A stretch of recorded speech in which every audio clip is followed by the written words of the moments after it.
যেই দিন ঈদে মিলাদুন্নবী হবে সেই দিন ট্রাকে করে আল্লাহ রাসূলের প্রতি ভালোবাসা দেখানোর জন্য বের হয়েছে আর বলছে ইয়া নবী সালাম আলাইকা, বলে না? অথচ এই বাক্যের মধ্যে যে আল্লাহ রাসূলের অপমান হয় সেটা কিন্তু আমাদের এই ভাই জানে না। আমি তাদেরকে বলতে চাই, হে ভাই, তোমরা যারা ইয়া নবী সালাম আলাইকা পড়ো, তারা একবার আল্লাহ তার রাসূলকে কিভাবে ডেকেছে একবার তো দেখো। সারা কোরআন একবার তো খুলে দেখো।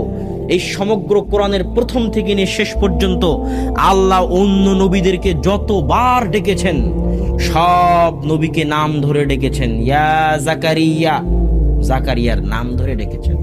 ইয়া ইব্রাহিম, ইব্রাহিম আলাইহিস সালাতু ওয়াস সালামের নাম ধরে ডেকেছেন। কিন্তু যখন আমাদের নবী মুহাম্মদ সাল্লাল্লাহু আলাইহি ওয়াসাল্লামকে ডেকেছেন তখন বলছেন ইয়া আইয়ুহান নবী কুল্লি আজওয়াজিক। আইয়ুহান নবী, আপনারা তাশাহুদে পড়েন না আইয়ুহান নবী? না তাশাহুদে ইয়া নবী আছে? তাশাহুদে কি আছে? আইয়ুহান নবী আছে। তাহলে ইয়া নবী আর আইয়ুহান নবীর মধ্যে পার্থক্য কি? আমি আপনাকে বললাম এ আব্দুল্লাহ, এ আহমদ, এই ডাকের মধ্যে কোনো সম্মান আছে? কোনো সম্মান নাই। আপনি প্রধানমন্ত্রীকে ডাকতেছেন মাননীয় প্রধানমন্ত্রী, মহামান্য বিচারপতি, সম্মানিত জনাব অমুক অমুক, ডাকেন না?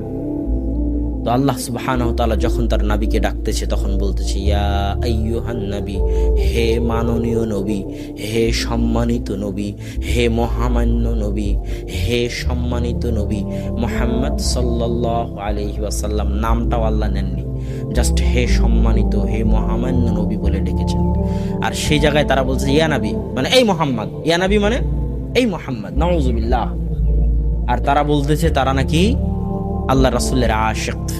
হে ভাই, আপনি একবার চিন্তা করুন যে আপনি আল্লাহ রাসূলের আশিকের নামে আল্লাহ রাসূলকে অপমান করতেছেন। সম্মানিত উপস্থিতি, তাহলে ঈদে মিলাদুন্নবী একটা অনুষ্ঠান।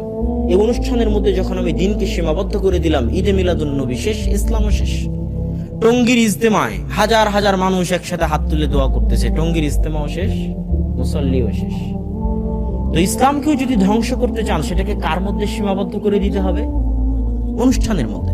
ঠিক দাওয়াতকে যদি ধ্বংস করতে চান দাওয়াতকে কার মধ্যে সীমাবদ্ধ করতে হবে? অনুষ্ঠানের মধ্যে।